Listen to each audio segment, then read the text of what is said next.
அரசியல் அரங்கத்திற்கு வணக்கம். வணக்கம். இன்றைய தினம் பல்வேறு செய்திகள் வந்திருக்கு. அதில் முக்கியமான சில செய்திகளை மட்டும் பார்ப்போம். தாவேகா கூட்டணியில் இருக்கக்கூடிய கூட்டணி கட்சிகளுக்குள்ள சலசலப்பு ஏற்பட்டிருக்கு அப்படின்னு சொல்கிறாங்க. எதனால் சொல்கிறாங்க அப்படின்னா, திருமாவளவன் அவர்களுக்கு நோபல் பரிசு கொடுக்கலாம் அப்படின்னு வைகோ அவர்கள் சொல்லிக்கிறாரு. இதை வச்சு பார்க்கும்போது ஏதோ பிரச்சனை நடக்குது அப்படின்னு சொல்கிறாங்களே. அதாவது வைகோல்கிட்ட போய் கேட்குறாங்க, நாங்கள் தாவேகா அமைச்சரவை இருந்தாலும் திமுக கூட்டணியில் தொடர்கிறோம் அப்படின்னு சொல்லி திருமாவளவன் அவர்கள் சொல்கிறாரு அப்படின்னு சொல்லி கேட்குறாங்க. இது நோபல் பரிசு கொடுக்க வேண்டிய கருத்து இது அப்படின்னு சொல்லி அவர் சொல்கிறாரு. இதை இவர்கிட்ட பத்திரிகையாளர்கள் இந்த மாதிரி தாவேகா கூட்டணியில் அமைச்சரவையில் இருந்தாலும் திமுகவோட நட்புறவை பாராட்டுவது என்பது நோபல் பரிசு கொடுக்க வேண்டிய கருத்து அப்படின்னு சொல்லி உங்களுக்கு வைகோ சொல்லிங்கன்னா, நோபல் பரிசுக்கு பரிந்துரை பண்ணதுக்கு நன்றி அப்படின்ட்டு அவர் போகிறாரு. அதாவது உண்மையிலே நோபல் பரிசு கொடுக்கணுங்க. ஆமாம், இந்தியாவில் இல்லை உலகத்திலேயே ஒரு கட்சியினுடைய அமைச்சரவையில் பங்கெடுத்து கொண்டு ஏற்கனவே இருந்த கூட்டணியோடு தொடர்கிறேன் என்று சொல்வதற்கு ஒரு தெம்பும் தைரியம் வேணும். ஸோ நீங்கள் நோபல் பரிசு பொறுத்தவரை ஆராய்ச்சி கொடுப்பாங்க, அமைதிக்கு கொடுப்பாங்க, புதிய கண்டுபிடிப்புகளுக்கு கொடுப்பாங்க, பல்வேறு பிரிவில் கேட்டகரி கொடுப்பாங்க இல்லையா.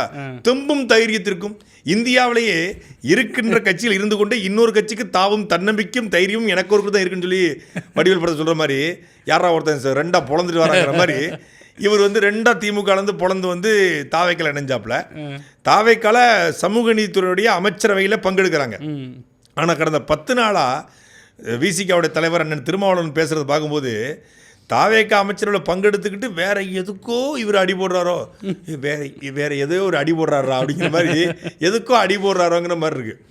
தாவேக்கா அமைச்சரவையில் பங்கு, திமுகவோட நட்புறவு பாராட்டுறாங்கிறாரு. இன்னொன்று சொல்றாரு, மத்திய ஒன்றிய அரசை எதிர்ப்பதற்காக தாவேக்காவும் திமுகவும் ஓரணியில் கைகோர்க்க வேண்டும். இவங்க 2 பேரும் ஒன்லி டிஎம்கேக்கும் டிவிக்கு தான் போட்டி. பாசிச இது இப்போ கொள்கை எதிரி பாஜக, பாசிச எதிரி பாஜக, அரசு எதிரி திமுகன்றாப்புல. ஸ்டாலினா விஜயான்றாப்புல. இப்போ சக்தி தீய சக்திங்கிறாரு. இப்போ திருச்சி மேடல் நாளைக்குமே சொல்லுவாப்புல. இப்பவும் சொல்கிறேன், கடைசி வரைக்கும் சொல்லுவேன், ரெண்டு பேருக்கு தான் போட்டி. ஒன்று டிஎம்கே, இன்னொன்று டிவிகே அப்படின்னு நாளைக்கு கூட சொல்லுவாங்க. கரூர் முதலமைச்சர் ஆகி நீ வரவிடலை, முதலமைச்சரான பிறகு கூட கரூருக்கு தடுக்க பார்க்குறாங்க. உச்சநீதிமன்றத்தை போய் தான் நம்ம வென்று வந்திருக்கோம் அப்படின்னு சொல்லி ஒரு உருட்டுவாப்ல. அப்படி விஜய் அவர்கள் நேரடியாக திமுக எதிர்க்கிறாரு. திமுக அரசை வீழ்த்தி அந்த கூட்டணியில் அங்கம் வைத்த விசிகாவையும் சேர்த்து வீழ்த்தி தான் அவர் ஆட்சியை பிடிச்சிருக்காரு. ஆனால் அவங்க 2 ஒன்றுக்கு கூடுமா, ஏன்னா ஒன்றிய அரசு எதுக்கு. இதை பார்த்த உடனே உன்னை நினைத்துன்னு ஒரு படம், அந்த படத்தில் சூர்யாவும் லைலாவும் லவ் பண்ணுவாங்க. 2 பேருக்கும் பிரிஞ்சு லைலா இன்னொரு பையனை லவ் பண்ணுவாங்க. அந்த பையன் என்ன பண்ணுவான், அவன் வேலை பார்க்குற ஓனரோட பொண்ணை கல்யாணம் பண்ண போயிடுவாப்புல. அப்போ லைலா போய் நியாயம் கேட்க போவாங்க, நீ இப்படி பண்ணலாமான்னு. நான் என்ன புதுசாக பண்ணிட்டேன், சூர்யாவுக்கு நீங்கள் என்ன பண்ணீங்களோ அதைத்தானே உங்களுக்கு பண்ணேன். இப்போது நீங்கள் சூர்யாவை மொத்தமாக கழட்டி விட்ட மாதிரி நான் ஒன்றும் கழட்டி விடலையே. நான் இப்போ ஒன்றையை கல்யாணம் பண்ணிக்கிட்டு மேனேஜராக இருக்கிறதா, இல்லை ஸ்ருதியை கல்யாணம் பண்ணிவிட்டு கோடீஸ்வரன் ஆகிறதா? ஸ்ருதியை கல்யாணம் பண்ணிக்கிறேன், ஒன்றையை வச்சுக்கிறேன் அப்படிமாப்பில். இப்போ திமுக கூட்டில் இருந்து வெறும் 2 எம்எல்ஏவாக இருக்கிறதா, இப்போ தாவேக்கா கூட்டிக்கு போய் அமைச்சராக வருதா? ஆட்சியில் அதிகாரம் சுருதியை கல்யாணம் பண்ணிக்கிட்டு உன்னையே கல்யாணம் பண்ணிக்கிட்டு நான் மேனேஜராக இருக்கிறதா, சுருதியை கல்யாணம் பண்ணிட்டு கோடீஸ்வரன் ஆகிறதா? தாவேக்கா திமுக கூட்டில் இருந்து நான் வீணாக போகிறதா, தாவேக்கால தான் அமைச்சராக வருதா? புரியுதா உங்களுக்கு? புரியுது. அதாவது உன்னையை நான் வச்சுக்கிறேன், சுருதியை கல்யாணம் பண்ணிக்கிறேன், தாவேக்கா கூட்டணியில் அமைச்சராக இருந்துக்கிறேன், உங்க கூட நட்புறவை பாராட்டிக்கிறேன். சிச்சுவேஷன்ஷிப். அதுதான் அவர் சொன்ன கருத்தை பார்க்கும்போது எனக்கு அதுதான் ஞாபகத்துக்கு வந்துச்சு. உன்ன நேரத்தில் பரவாயில்ல, விக்ரமன் அன்றே கடித்தார், அன்றே கடித்த விக்ரமங்கிற மாதிரி அன்றே கடிச்சிருக்காப்ல. அது அரசியலுக்கும் பொருந்தும். ஸோ அது காதலுக்கு இதுக்கு மட்டும் கிடையாது. இது பல படங்கள் இந்த டைலாக்லாம் வந்திருக்கு. நான் வேணா பணக்கார பையனையோ பணக்கார பொண்ணையோ அவங்க பண்ணிட்டு ஒரு சாதாரண ஆளை கைவிடும்போது அப்போ சொல்லுவாங்க, உன்னைய வேணா நாங்கள் வச்சுக்கிறேன், அவளை கல்யாணம் பண்ணிக்கிறேன். அது மாதிரி தான் நான் தாவேக்கா அமைச்சரில் பங்கெடுக்கிறேன், உங்களை நான் நட்பு மெயின்டைன் பண்ணிக்கிறேன். திமுக கூட ஃப்ரெண்ட்ஷிப் மெயின்டைன் பண்ணுவான். வைவஸ்டி தாவேக்கா அமைச்சர் இருக்கக்கூடிய சமூக நீதித்துறை அமைச்சர் திரு வன்னியரசு அவர்கள் இந்த கருத்தை பதிவு பண்ணுவாரா? திமுக கூட்டணியில் இன்னும் நாங்கள் அங்கம் வைக்கிறோம், திமுகவோட நட்புறவை பாராட்டுகிறோம் அப்படின்னு சொல்லுவாங்களா? அமைச்சரவையில் பங்கெடுப்புங்க. அமைச்சர்களை பங்கெடுத்துட்டு எப்படிங்க இன்னொரு கட்சியோட நட்புறவை பாராட்ட முடியும், எப்படி கூட்டணி வைக்க முடியும்? அவர் திட்டிட்டு தான் இருக்கிறார் திமுகவை. வன்னியரசு அண்ணா வந்து அவர் திட்டுறாரு எல்லா பக்கட்டும். அவர் கடுமை விமர்சனம் பண்ணிட்டு தான் இருக்காரு. ஆனால் இவர் இப்போ வன்னியரசு தாவேக்கா விசிகாக்கு தலைவரா திருமாவளவன் தலைவரான்னு தெரியல. ஏன்னா அவர் சொல்றாரு 30 ஆண்டுகள் என்னுடைய உழைப்பே வீணா போச்சு. ஏன் 30 வருஷம் நான் எவ்வளவோ உங்களுக்காக அரசியல் சொல்லிக் கொடுத்தேன், நான் வந்து உங்களுக்கு ஜனநாயகத்தை சொல்லிக் கொடுத்தேன், அம்பேத்கரை சொல்லிக் கொடுத்தேன், எல்லாம் சொல்லிக் கொடுத்தேன். நான் போய் தாவேக்கா கூட கூட்டணி வைக்கிறேன்னு சொல்கிறேன், ஒருத்தர் கூட எதிர்ப்பு தெரிவிக்கல. போல போல போல போல அப்படின்னு வரீங்க. நாளைக்கு பாஜகவுக்கு போனீங்களா பின்னாடியே வந்துருக்கீங்களா? யாரும் சண்டை போடலாம் மட்டும் நீ கேட்ட போறியா? அவரே முதலமைச்சர் ஆகலன்னு காண்டில் திருறாப்புல யாரு விசிக தலைவர். ஐயோ இருந்திருக்கலாமே, இங்க வரைக்கும் வந்துருச்சே போயிடுச்சே, கை கட்டுது வாய் கட்டலம்பாங்கல்ல, அது மாதிரி எனக்கு வந்துட்டு போயிடுச்சே, வாழ்நாள் இது எப்போ கிடைக்கும்? திருமாவளவன் வந்து முதலமைச்சர் ஆகணுங்கிறது தனிப்பட்ட முறையில் என்னோட விருப்பம் தான். ஆமாம், 2 சீட்டை வச்சுட்டு ஆகணும்னு நினைக்கூடாது இல்லை. தனிப்பட்ட முதல்ல ஒரு முதலமைச்சர் ஆகணுங்கிறது கூட மகிழ்ச்சி தான். அவர் ஆனால் நமக்கு மகிழ்ச்சி தான். சரி, ஒரு ஒடுக்கப்பட்ட மக்களுக்காக போராடிய ஒரு தலைவர் வந்து ஆயிருக்காரு அப்படின்னு சொல்லி பாராட்டலாம், வாழ்த்தலாம். ஆனால் சூழ்நிலை அது இல்லை. ஓட்டு போட்டது விஜய்க்கு, அதுக்கு அடுத்தபடியாக திமுக, அது அடுத்தபடியாக அதிமுக. கிரைட்டீரியா அடிப்படையில் அதுதான் இருக்குது. உங்களுக்கு அதுக்கு கீழே தான் நீங்கள் வரீங்க. அவங்களுக்கு காங்கிரஸ் இருக்காங்க, பாமக இருக்காங்க, அதுக்கு கீழே தான் 2 சீட்டு தான் நீங்கள் பிடிச்சிருக்கீங்க. அப்படியே பார்த்தா கூட நீ 2 சீட்டை வச்சுக்கிட்டு 118 தொகுதிகளுக்கு உள்ளடக்கிய சட்டமன்றத்துக்கு நீங்கள் வந்து அமைச்சர் ஆகணும்னு நினைக்கிறது வந்து பேராசையினுடைய உச்சம்னு சொல்லலாம். ஸோ நான் அப்படிலாம் நினைக்கவே இல்லை அப்படிங்கிறாப்புல. அதை யாருமே நான் முதலமைச்சர் ஆகணும்னு ஒருபோதும் நினைக்கவே இல்லை அப்படின்னு நினச்சிருக்காப்புல. நினச்சிருக்கிறத நினைக்கணும்னு சொல்லுவார். இந்த 10 நாட்கள் அவருடைய பேச்சில் பெரிய தடுமாற்றம் இருக்குது. அவர் வந்து தாவேக்காவை காட்டி திமுகவை மிரட்டுறாரா, இல்லை திமுகவை காட்டி தாவேக்காவை மிரட்டுறாரா? நான் எதுக்குமே ஆசைப்படாதோங்கிறாரு. எதுக்குமே ஆசைப்படாது நீங்கள், ஏதோ ஒன்றுக்கு ஆசைப்படுறாரு, ஏதோ ஒன்றுக்கு அடி போடுறாரு, ஏதோ ஒன்று அவர் எதிர்பார்க்கிறாரு அப்படிங்கிறது மட்டும் இந்த பேச்சு மூலமாக தெரிய வருகிறது. திமுக கிட்ட போயிடுவார் அப்படிங்கிறதுக்கு தாவேக்கா பயப்படுது. தாவேக்காவுக்கு போயிட்டாரு, இனிமேல் வரமாட்டாருன்னு திமுக நினைக்குது. ஸோ அவர் வந்து ஒரு 2 பக்கமும் எப்போனாலும் தாவலாம் அப்படிங்கிறதுல துண்டு போட்டு வச்சுக்கிறாப்புல. அடுத்ததாக இங்கே கர்நாடகாவிலேருந்து என்ன சொல்கிறாங்க அப்படின்னா, எங்களுக்கே வந்து தண்ணி பத்தலை, பெங்களூரில் குடிக்கவே தண்ணி இல்லாமல் இருக்குது, இந்த நிலைமையில நாங்கள் தமிழ்நாட்டுக்கு தண்ணி தர முடியாது அப்படிங்கிறாங்க. இந்த பக்கம் உதயநிதி ஸ்டாலின் என்ன சொல்கிறார் அப்படின்னா, இவங்க தண்ணியே கேட்கலைங்க அப்படிங்கிறார். அதே மாதிரி தான் அவர் சொல்லிக்கிறார் போல். அவர் யாருன்னா கர்நாடகாவோட நீர்ப்பாசனத்துறை அமைச்சர். அவர் சொல்கிறாரு, அவங்க தமிழ்நாட்டில் வந்து தண்ணியே கேட்கலையே அப்படின்னு இருக்கிறாரு. என்ன தான் நடக்குது, தண்ணி கேட்குறாங்களா இல்லையா? தமிழ்நாட்டு சட்டசபையில் ஒரு தீர்மானம் நிறைவேற்றாங்கல்ல, அந்த தீர்மானம் எவ்வளவு ஃபேக்கானது என்பதற்கு கர்நாடகா நீர்ப்பாசனத்துறை அமைச்சருடைய இந்த கருத்தை சான்று. தமிழ்நாடு முதலமைச்சர் இங்கேயும் காங்கிரஸோட கூட்டணி, அங்கேயும் காங்கிரஸ், ராகுல் காந்தி நட்புறவு.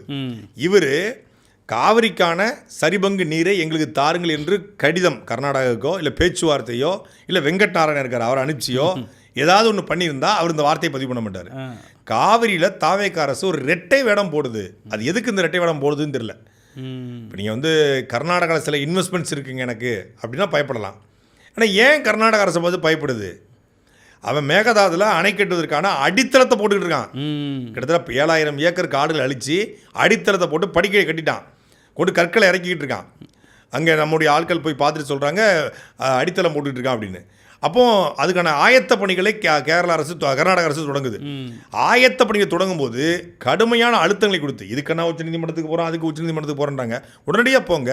இன்னொன்று, இதுக்கு நடுவர் மன்றம் அமைக்க வேண்டுங்கிற அந்த தீர்மானம் ஒரு அயோக்கியத்தனமான தீர்மானம் என்று தமிழ் தேசிய பொதுமக்கள் கட்சியுடைய தலைவர் ஐயா மணியரசன் அவர்கள் அந்த நகலையே எரிச்சார்.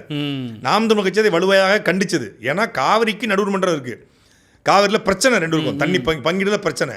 காவிரிக்கு குறுக்க ஒரு அணையை கட்டுறான், அதுக்கு நடுவர் மன்றம். ஏற்கனவே காவிரிக்கு ஒரு நடுவர் மன்றம் அமைத்து காவிரி தீர்ப்பாணையம் அமைத்து தீர்ப்பு வந்துருச்சு. 177.25 டிஎம்சி தண்ணீரே கொடுக்கணும்னு சொல்லி தீர்ப்பு வந்துருச்சு. அதுக்கு குறுக்க ஒருத்தன் அணை கட்டுறாங்க, அந்த அணைக்கு ஒரு நடுவர் மன்றம் அமைப்போம். நடுவர் மன்றம்ங்கிறது என்ன, தமிழ்ல கட்ட பஞ்சாயத்து பேசுறது. 2 பேருக்கும் பொதுவாக இங்கே ஒரு ரெப்ரஸன்டேட்டிவ் அங்கே ஒரு ரெப்ரஸன்டேட்டிவ் போட்டு ஒரு 2 பேரையும் 4 பேரையும் உட்கார வச்சு பேசி தீர்ப்பாங்க. அவன் என்ன சொல்லுவான், எங்கள் பெங்களூரின் குடிநீர் தேவை, மின்சாரம் எடுக்க போகிறோம் அப்படின்னு சொல்லுவான். சில முட்டாள்கள், சில தற்கொலைகள் இருக்காங்க, தப்புளிகள். ஓசூரில் காவிரி ஓடவே இல்லை, ஓசூரில் வந்து அணையை கட்டணுமா. எனக்கு என்ன சொல்கிறதுன்னு தெரியல. அதாவது இது போல தற்கொலைகள் வந்து தமிழ்நாடு பாடநூல் கழகத்தில் ஒரு பொறுப்பு போட்டு வச்சுருக்காங்க. பாடத்திட்டத்தை வந்து வகுக்கிற குழுவான் இது. அப்படியா? இந்த தப்புளிகள் வந்து புரியுதா உங்களுக்கு? ஆறே ஓடாத ஓசூரில் அணையை கட்டி அங்கே வந்து டேமை கட்டி அங்கே வந்து மின்சாரத்தையும் கொடுத்த மாதிரி ஆச்சு, தண்ணியும் கொடுத்த மாதிரி ஆச்சு, ஓசூருக்கும் போன மாதிரி ஆச்சு அப்படின்னு. அப்போ இந்த மாதிரியான ஆட்களை வச்சுக்கிட்டு நீங்கள் என்னத்தை பண்ணுவீங்க? அப்போ இது முழுக்க முழுக்க தாவேக அரசு நாடகம் ஆடுது அப்படிங்கிற எதிர்க்கட்சி தலைவர் உதயநிதி ஸ்டாலினுடைய குற்றச்சாட்டுக்கு பின்னாடி முழுக்க முழுக்க உண்மைத்தன்மை இருக்கிறது. தாவேக கர்நாடகாவில் இந்த தண்ணீரும் கேட்கவில்லை, இந்த அணை கட்டுற நடவடிக்கையிலையும் சரியான நடவடிக்கை எடுக்கலை அப்படிங்கிறது தான் யதார்த்தமான உண்மை. நமக்கு உபரி நீர் வந்தால் தான் உண்டு. இது வரைக்கும் உபரி நீர் வரும், ஆனால் நமக்கான சரிபங்கு நீரை வந்து அவங்க இதுவரைக்கும் தர மறுக்கிறாங்க. ஒரு சொட்டு இன்னும் கூட தர முடியாதுன்றான்ல. ஆனால் போன மாதம் 4 நாளைக்கு முன்னாடி தான் இவர் டி.கே. சிவகுமார் சொன்னால் கர்நாடகா வந்து காவிரி தண்ணி தமிழ்நாட்டுல எந்த பிரச்சனையும் இல்லை, விவசாயிகளை பொறுத்தவரை அந்த விவசாயம் என்ன இந்த விவசாயம் என்ன நாங்கள் அப்பெல்லாம் பண்ணுவோம்னாரு. ஆனால் நீர்வளத்துறை இப்படி மாற்றி மாற்றி பேசுறாரு. அப்போ இங்கே இருக்க நீர்வளத்துறை சொல்லிக்கணும்ல. இப்போ அந்த நீர்வளத்துறை அமைச்சர் சொல்லும்போது இங்கே ஒரு நீர்வளத்துறை அமைச்சர் இருக்கார்ல, யாரு? நம்ம உங்கள் மாமா இருக்கார்ல, அவர் சொல்லணும்ல, பதில் சொல்லணும்ல. மாதிரி அப்பெல்லாம் கிடையாது. ஒரு சொட்டு நீரை கூட தர முடியாது என்று சொன்னால் ஒரு சொட்டு மின்சாரம் கூட வராது. எங்களுக்கு 177.2 அவர் 25 பாப்பில் 177.25 டிஎம்சி தண்ணீர் எங்களுக்கு வேண்டும். இப்போ பேசுங்க, இட்டுன்னு வரணும்ல, தண்ணி இட்டுன்னு வாங்க போயிட்டு. அடுத்ததா இப்போ தினம் ஒரு செய்திங்கிற மாதிரி தினம் ஒரு ரீல்ஸ்னு இந்த அரசாங்கம் ஓடிட்டுருக்கு. இன்றைக்கி என்ன ரீல்ஸ் பஞ்சாயத்து அப்படிங்கிற மாதிரி போகும்போது நேற்றைய தினம் அவங்க கட்சியிலே சொல்லியிருக்காங்க, யாரும் தேவையில்லாமல் அரசு மருத்துவமனையில் போய் ரீல்ஸ் போடாதீங்கன்னாங்க. கட்சி தலைவரே நேற்று போயிட்டார். சரி, அவர் முதலமைச்சர் போனார்னு விட்டுடலாம். இங்கே ஸ்ரீவைகுண்டத்தில் திரு சரவணன் இருக்கார்ல, லாட்டரி சரவணன் கைப்புள்ள, அவர் போயிட்டு ஒரு லாரியை நிப்பாட்டி ஏதோ அரசு இதுக்காக வந்திருக்கு, ரேஷன் கடைக்கு போகிற லாரி, அது ஏதோ டயர் சரியில்லைன்னு பஞ்சாயத்து பண்ணிட்டு இருக்கிறாரு. அதாவது நீங்கள் அந்த வீடியோ முழுசாக கவனிச்சிங்களா? உண்மையிலே இந்த தேசிய விருதுகளை வழங்குறாங்கல்ல, best photography, best cinematographer, lorry டயருக்குள்ளவே உட்காந்துட்டு வீடியோ எடுத்துட்டு இருக்காங்க. யார் அந்த கேமராமேன்? லாரி டயருக்குள்ளவே உட்காந்து நம்ம கேமராமேன் தான் இருக்காங்களே. நம்ம நல்ல அழகாக சிவி தலைகளை வந்திருப்பாங்க, நம்மளை அசிங்கமாக காட்டுவாங்க. நல்ல சட்டை போட்டுருப்போம், அதை டல்லாக காட்டுவாங்க நம்ம கேமராமேன். ஆனால் அவன் லாரி டயருக்குள்ளே விழுந்து கேமரா எடுக்கிறாங்க. இந்த பக்கம் ஒரு கேமரா, அந்த பக்கம் ஒரு கேமரா. ஆய்வுக்கு போது 25 செல்ஃபோனோட போயிடுறது, செல்ஃபி ஸ்டிக்கோட போயிட்டு ஆய்வு பண்ணுறாப்லையா. டயரை தட்டி படுத்து, என்ன டயர் தெரிஞ்சிருக்கு, ஓ என்ன என்ன கண்ணாடியே இல்லை. இதை பார்க்கும்போது இந்த ஐயா படத்தில் ஆய்வுக்கு போகிற தேட்டருக்கு, வடிவேல் தேட்டருக்கு, என்ன ஒரே ஓட்டையாக இருக்குது. அது ஆப்ரேட்டரில் ரூம் கொடுத்தா என்ன வருது, ஐயோ கக்கூஸ் என்ன ஒரே நாத்தம். அது மாதிரி இவர் போயிட்டு ஆய்வுக்கு போகிறாப்புல. யோ மாமூல் வேணா நேரடியாக கேட்டுக்கியா. அங்கே அந்த பையனுக்கு போன போட்டு யாருக்கு கொடுக்குறாங்க லாரி ஓனர்னு. அவர் வந்து சொல்லுங்கள் என்ன என்னணும் அப்படிங்கிறாப்புல. என்ன லாரி டயர்லாம் தேஞ்சிருக்கு. உடனே சார் இது வரைக்கும் வந்து செக் பண்ணுவாங்க, எஃப்சி இருக்கா, இது இருக்கா, இன்சூரன்ஸ் இருக்கான்னு தான் பார்ப்பாங்க. இன்னும் லாரி டயர்லாம் தேஞ்சிருக்குன்னு பார்க்கிங்க, தேஞ்செல்லாம் பார்த்துட்டு இருக்கீங்க. சார் லாரி டயர் தெரிஞ்சுருந்தா எப்படி சார் வண்டி ஓடும் சார்? அது நாங்கள் ஓட்டிக்கிடுவோம், நாங்கள் வந்து ஸ்டெப்னி வச்சுருக்கோம், நாங்கள் ஓட்டிக்கிடுவோம், பஞ்சரான பார்த்துக்குவோம் சார். அப்படிலாம் விட்டுட்டு போக முடியாது சார், லாரி டயர் தேஞ்சிருக்கு, நான் வந்து அதை விட மாட்டேன். நீங்கள் யார் பேசுறது? ஏன்னா சிறுவண்டை எம்எல்ஏ பேசுங்க, நீங்கள் யாராலும் இறங்கி நின்று போங்க. ஆனால் உண்மையிலே வச்சு செஞ்சு விட்டாங்க. கடைசியில் பார்த்தா அவன் லாரியோட டிரைவருக்கு கிளீனர், அந்த பையன் அப்படி கிளீனர் போன போட்டு கிளீனர் தான் போனேன். கிளீனர் போன போட்டு எம்எல்ஏ பேசுகிறாப்புல. கிளீனருக்கே எம்எல்ஏ யாருன்னு தெரியல, அந்த லட்சத்தில் இருக்குது அவன். நீங்கள் யார் பேசுகிறேன்? சரவணன் பேசுகிறேன். சரவணனா எந்த சரவணன்? பருத்தி வீரன் படத்தில் வச்ச சித்தப்பு சரவணனா? யோ நான் லாட்டி சரவணையா, எம்எல்ஏ சரவணன். எம்எல்ஏ சரவணன் லாட்டி சரவணன் சொன்னால் உடனே புரிஞ்சிருக்கும், உடனே தெரிஞ்சிருக்கும். கோடு வீடு ஒன்று இருக்குல்ல, ஒரு பேர் கொடுத்துருக்காங்கல்ல, அதை விட்டு எம்எல்ஏ சரவணன் அவனுக்கு எப்படி புரியும்? எம்எல்ஏக்குன்னா பழைய எம்எல்ஏக்கள் பேர் ஞாபகத்தில் இருக்கும், இவங்க பேர் யார் பேர் ஞாபகத்துக்கு இல்லையே. லாட்ரி சரவணன் சொன்னால் டக்குனு ஓ லாட்ரி சரவணன் அப்படின்னு சொன்னால் புரிஞ்சிட போகுது, டக்குன்னு புரியும். இவர் போயிட்டு ஆய்வு பண்ணுறாருல இந்த மாதிரி லாரி டயரை ஆய்வு பண்ணுற எம்எல்ஏ. இன்னொன்று, எம்எல்ஏவுக்கு என்ன ரோலு நான் எனக்கு தெரியாமல் கேட்குறேன். எம்எல்ஏவுக்கு ரோல் என்ன? இப்போ லாரி டயரை போய் ஆய்வு பண்ணுறது, எதையாவது ஒன்று ஆய்வு பண்ணி ரீல்ஸ் போட்டு தன்னுடைய இந்த கெட்ட பேரெலாம் உருவாயிருக்கல, இதெல்லாம் சரி பண்ணுறதுக்காக இந்த வேலையை பார்க்குறது. அவர் வந்து சொர்க்க ரதம் அப்படின்னு சொல்லி அன்னை சரவணன் வந்து ஒரு சமூக சேவைக்காக இந்த சவ உறுதி வண்டி இருக்கு இல்லையா, அது வாங்கி விட்டுருக்காப்புல. இது வந்து இதுதான் சமூக சேவை. சமூக சேவகர் ஒரு கீழே போட்டுக்கிறாருல, என்ன சமூக சேவை, இந்த மாதிரி வண்டி வாங்கி விட்டுருக்காப்புல. அந்த வண்டி நம்பர் என்ன, TN 76 Y 6253. அது ஒரு டாடா ஏஸ் வண்டி, சரியா? அந்த டாடா ஏஸ் வண்டியை வந்து சர்ச் பண்ணி பார்த்தா TN 76 Y 6253 அந்த வண்டி ஒரு ஸ்ப்ளெண்டர் ப்ளஸ் வண்டியினுடைய நம்பரு. சரி, ஸ்ப்ளெண்டர் ப்ளஸ் வண்டியோட நம்பரா? அந்த அந்த ஸ்பெண்டர் பஸ் வண்டியோட இன்சூரன்ஸ் எப்போ முடிஞ்சிருக்குன்னா 24/9/2026. ஓடி இன்சூரன்ஸ் ஃபஸ்ட்டு எக்ஸ்பைரி ஆனது 21/8/2008. புரியுதா உங்களுக்கு? டாடா ஏஸில் சொர்க்கறதுன்னு வாங்கி விட்டுருக்காப்புல, அது ஸ்பெண்டர் ப்ளஸ் வண்டியோட நம்பரு. சரி, அந்த வண்டிக்காவது இன்சூரன்ஸ் போது அதுக்கும் இன்சூரன்ஸ் 2016 முடிஞ்சு போச்சு. 2016 முடிஞ்ச வண்டினா பழைய பாதார வண்டி. அந்த வண்டியை வாங்கி கொடுத்தா இவர் சமூக சேவகர்ன்றார். இதெல்லாம் ஆய்வு பண்ணவர். உன் சொர்க்கரத்தை ஆய்வு பண்ணியிருக்கலாம்ல, அதுக்கு இன்சூரன்ஸ் இருக்கான்னு பார்த்துருக்கலாம்ல. ஊரை ஏமாற்றக்கூடிய சமூக சும்மா ஒரு 50,000 திருட்டு வண்டி வாங்குறது. இந்த வண்டி திருட்டு வண்டி. சரி, அதே போல் இவருடைய மாருதி ஸ்விஃப்ட் கார் வச்சிருக்காப்புல, அதோடைய இன்சூரன்ஸ் பார்த்தீங்கன்னா 25 ஏப்ரல் 2021 முடிஞ்சு போச்சு. ஏப்ரல் முடிஞ்சிச்சு. அப்புறம் ஃபார்ச்சுனர் கார் வச்சிருக்காப்புல, அதுக்கு 2 முறை வந்து செல்லான் போட்டிருக்காங்க. என்னது? ஓவர் ஸ்பீடுன்னு சொல்லி. ஒரு முறை வந்து 1500 ரூபா 9 மே 2026, இன்னொன்று 7 மே 2026 2 செல்லான் போட்டு, ரெண்டுமே பே பண்ணல. ஓவர் ஸ்பீடில் ஆய்வுக்கு வேகமாக. அப்புறம் பார்த்தீங்கன்னா ஒரு டியோ, ஹோண்டா டியோ, அதுக்கு வந்து 2 முறை ஓவர் ஸ்பீடு வந்து ஃபைன் போட்டிருக்காங்க. அதுலேயும் 8 ஜூலை 2026, 25 பிப்ரவரி 2023 அந்த பணத்தையும் கட்டலை. திருப்பி XUV 700, அது அவரோட தான், மனைவி பேரில் 6 பேரில் இருக்குது. அதுக்கு வந்து ஓவர் ஸ்பீடு 500 ரூபா போட்டிருக்காங்க, அதுக்கும் பணம் கட்டலை. இப்படி ஊரா விட்டு வண்டியை போய் பரிசோதனை பண்ணி டயர் தேஞ்சிருக்கு, பெயிண்ட் உறிஞ்சிருக்கு, கண்ணாடியில் வந்து சரியாக வந்து எனாமல் இல்லை, என்ன வந்து ஸ்டீரிங் ராடில் ரப்பர் பேண்ட் இல்லை, கியர் ராடில் வந்து தொங்கிட்டு கொலன்னு கிடக்கு, அப்படிலாம் போய் ஆய்வு பண்ணுற நீங்கள் உங்கள் வண்டியில் இத்தனை ஃபைன் கட்டிருக்காலும் அதையும் கட்டலை. பணம் இல்லை. உங்களுடைய சொர்க்கரதமே வந்து நரகரதமாக மாறி இருக்கு. 15 வருஷம் பாடாதி வண்டி, அதையும் கட்டலை. ஊரா அது ஒரு இது நம்ம ஊரை ஏமாத்துறதுக்கு இந்த மாதிரியான வேலையை திறமை ஒரு ரீல்ஸ் போட்டு அரசு அலுவலகங்களுக்கு போவது, லாரியை செக் பண்ணுறது, மண்ணை தோன்றது, அப்புறம் வந்து இந்த ஏரல் சந்தைக்கு போகிறது, அங்கே போய் ரீல்ஸ் போடுறது, இமேஜை மாற்ற ட்ரை பண்ணுறது. பக்கா ஃப்ராடு. நான் இந்த வார்த்தையை வந்து ரொம்ப அறிந்தே பதிவு பண்ணுறேன். பக்கா ஃப்ராடு. லாட்ரி சீட்டு வைக்கிறவன் நல்லவனா இருப்பானா? எப்படி? அப்புறம் அதனால தான் இந்த மாதிரியான ரீல்ஸ் எல்லாம். இவர் இந்த பக்கம் எப்படி பண்ணுறாரா, அங்கே கம்பம் சட்டமன்ற உறுப்பினர் இருக்கிறார்ல, இந்த அம்மா உணவகத்தில் போய் தோசை சாப்பிட்டாரு பாருங்க, அவர் போய் ஒரு தூய்மை பணியாளர் இறந்துட்டார். அந்த சாவு வீட்டில் போய் உட்காந்துக்கிட்டு ரீல்ஸு, இறந்ததை அப்படியே வீடியோலாம் எடுத்துகிட்டு அப்புறம் தனியாக வந்து அப்படியே மனசு உருகி ஒரு பேசாமல் ஒரு ரீல்ஸ். பயங்கரமான விமர்சனம் சமூக வலைதளம். என்னென்னா, ஒரு பேசிக் சென்ஸ்னு ஒன்று இருக்குது. ஒரு துக்க காரியத்துக்கு நம்ம போகும் பொழுது, இந்த துக்க காரியங்களில் நாம் மாலையிடுவதாக இருக்கட்டும், வருத்தம் தெரிவதாக இருக்கட்டும், இதெல்லாம் வந்து ஒரு ஒரு அறம், ஒரு மனித பண்பு. அது தாவேக்காவை சார்ந்த பெரும்பாலானவர்கள், நான் வந்து இது ஜெகநாத் மிஸ்ரா மட்டும் கிடையாது, பெரும்பாலான நபர்கள் அவர்கள் இது வந்து எங்கே போனாலும் எல்லாத்தையும் பதிவு பண்ணணும், எல்லாத்தையும் ரீல்ஸில் போடணும், எல்லாத்தையும் வந்து இப்போ வியூஸாக மாற்றணும். நீங்கள் இவரை சொல்கிறீங்க, எனக்கு தெரிஞ்சு ஒரு 50 வீடியோ இருக்குங்க. சாலையில் விழுந்து கிடக்கிற ஒருத்தரை துருக்கி அப்படி காப்பாற்றி வண்டியில் கொண்டு போகிற 50 வீடியோ. ஒரே ஆள் யார்? விஜயபாஸ்கர். தொடர்ச்சியாக பண்ணுறாரு. ஏன்னா எனக்கு ஒன்றும் புரியலையே. இல்லை, விஜயபாஸ்கர் போகும்போது ஆக்சிடென்ட் நடக்குமா, இல்லை ஆக்சிடென்ட் நடந்ததுக்கு விஜயபாஸ்கர் போவாரா? இப்பவும் நடந்திருக்கு. ஆமாம், வீடியோ போட்டுக்கிறேன். ஆமாம், இல்லை உள்ள ஆக்சிடென்ட் ஆனால் விஜயபாஸ்கர் கூப்பிட்டு சொல்லிடுவாங்க போல இருக்கு. நம்ம பொதுவாக ஆக்சிடென்ட்னா 108 கூப்பிடுவாங்க, இங்கே விஜயபாஸ்கர் கூப்பிடுவாங்க. சார் ஆக்சிடென்ட் ஆகிடுச்சு சார். உடனே அவர் அழுற மாதிரியும் அதுக்கு ஒரு பாட்டை போட்டு ரீல்ஸை போட்டு அவரே சொல்கிறாரு பாருங்க.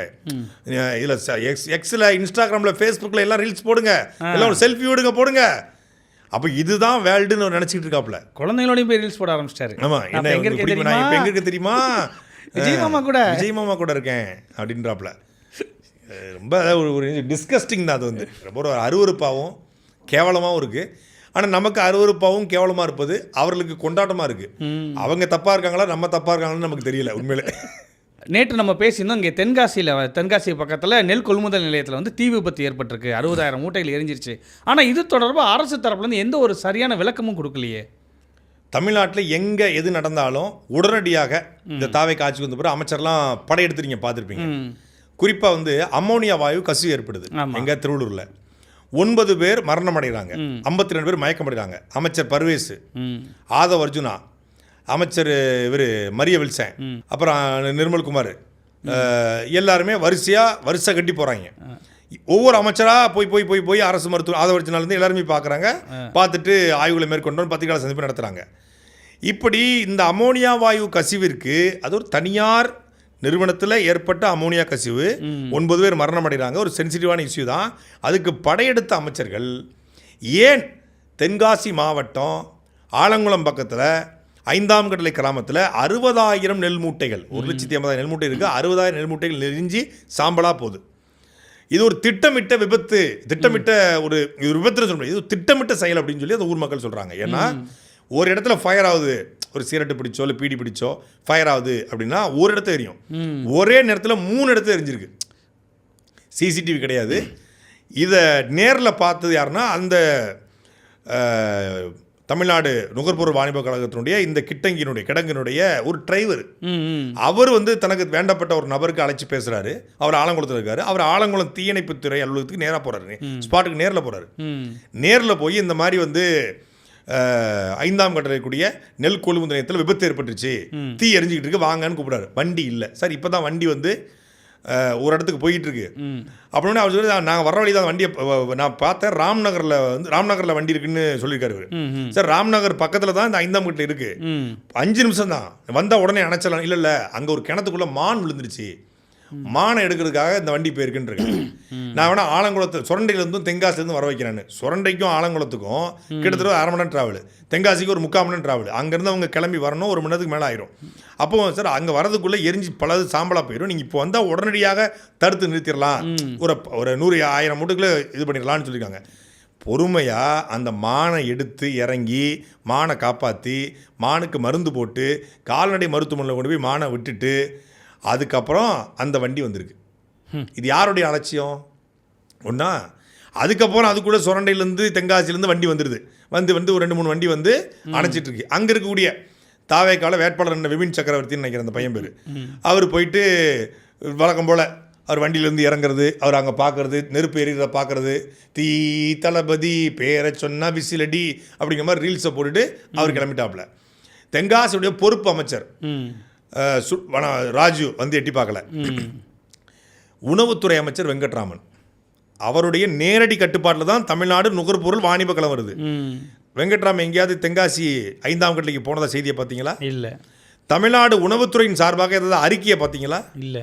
இந்த நெல் கொள்முதல் நிலையத்தில் தீ விபத்துக்கான காரணம் சொல்லணும்ல. ஆமாம்.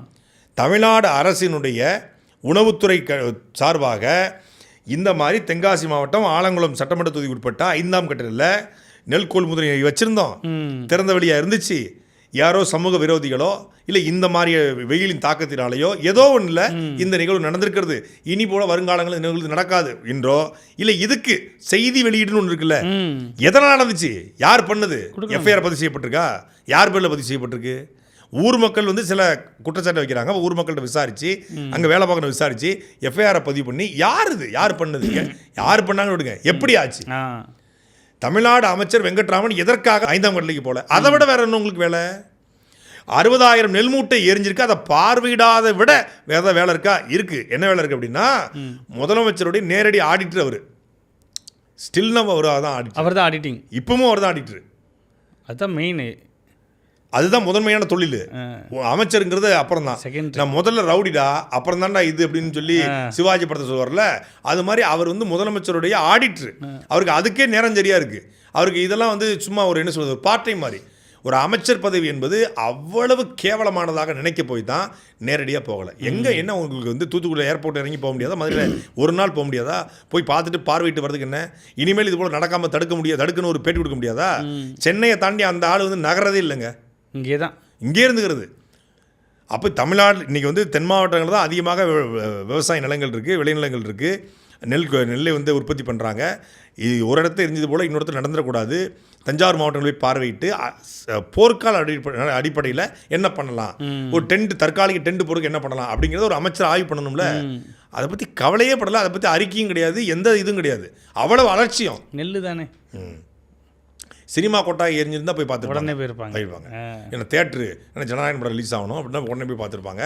இது வந்து தேட்ரு இது தானே, நெல்லு தானே, நல்ல கஷ்டம் போக மாட்டாங்க. பல்வேறு செய்திகள் குறித்து பேசணும். மீண்டும் நாளை அரசியல் நிகழ்ச்சியில் சந்திப்போம். நன்றி. சாட்டை எடுத்து நாட்டை திருத்து.